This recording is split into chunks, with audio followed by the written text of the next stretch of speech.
প্রতিদিন সকালে উঠেই একটা টেনশন মাথার মধ্যে ঘুরে যে কি রান্না করব। সারা দিনের রান্নাবান্নার একটা মেনু তো সেট করতেই হয়। তাছাড়া সকালের ব্রেকফাস্টে এক এক দিন এক এক ধরনের নাস্তা দেওয়ার চেষ্টা করি। রাতেই ভেবে রাখতে হয় কি রান্না করব। বুটের ডাউল দিয়ে সবজি রান্না করলে আমার বাচ্চারা অনেক বেশি পছন্দ করে। মুরগির মাংসটা দিলে আরও ভালো লাগে এই সবজিটার মধ্যে। তো ঘরে যে ধরনের সবজি থাকে আপনারা 4-5 ধরনের সবজি নিয়ে নিতে পারেন এই ডাউলটা রান্না করলে। আর বুটের ডাউলটা আমি আলাদাভাবে আগে থেকেই সিদ্ধ করে রাখি, সিদ্ধ করে ডিপ করে রেখে দিই। যখনই রান্না করি তখন ডিপ থেকে বের করে পরিমাণ মতন দিয়ে দিই, সেই কারণে তেমন একটা ঝামেলা হয় না।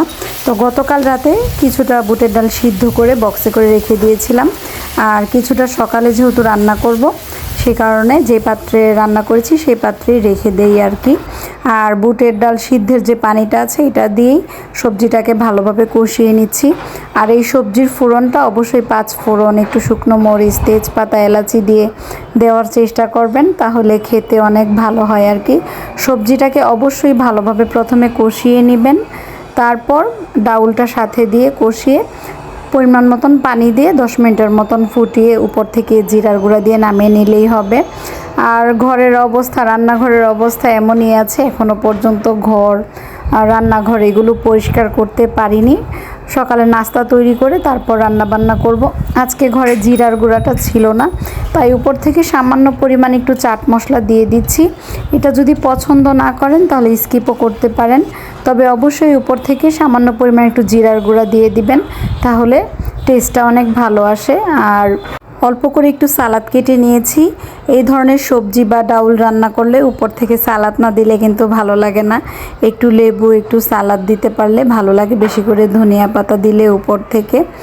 আর বাইরে থেকে সকাল সকাল আজকে নান রুটি নিয়ে এসেছি। নান রুটিটা না হোটেলে বসে খেতেই ভালো লাগে, বাসায় আনতে আনতে কেমন জানি একটু শক্ত হয়ে যায়, তাই বাসায় আমি সবসময় পরোটাই আনার চেষ্টা করি। তো আজকে মেয়েরা নান রুটি নিয়ে এসেছে, ওরা যেটা পছন্দ করে আর কি। তো ওদের তো ব্রেকফাস্ট করা শেষ, আমার এখনও সকালের নাস্তা খাওয়া হয়নি। আমি সমস্ত কাজকর্ম শেষে এখন নাস্তা নিয়ে বসে গিয়েছি, সাথে একটা ডিম পোস্ট করে নিয়েছি। তো এই ছিল আজকে আমার সকালের নাস্তা। আপনারা ব্রেকফাস্টে কী ধরনের খাবার পছন্দ করেন, কোথা থেকে আমার ভিডিওটি দেখেছেন অবশ্যই কমেন্টস করে জানাবেন। এই ধরনের নাস্তাগুলো খেতে কিন্তু বেশ ভালো লাগে, আর ঘরে তৈরি নাস্তা কিন্তু স্বাদই আলাদা।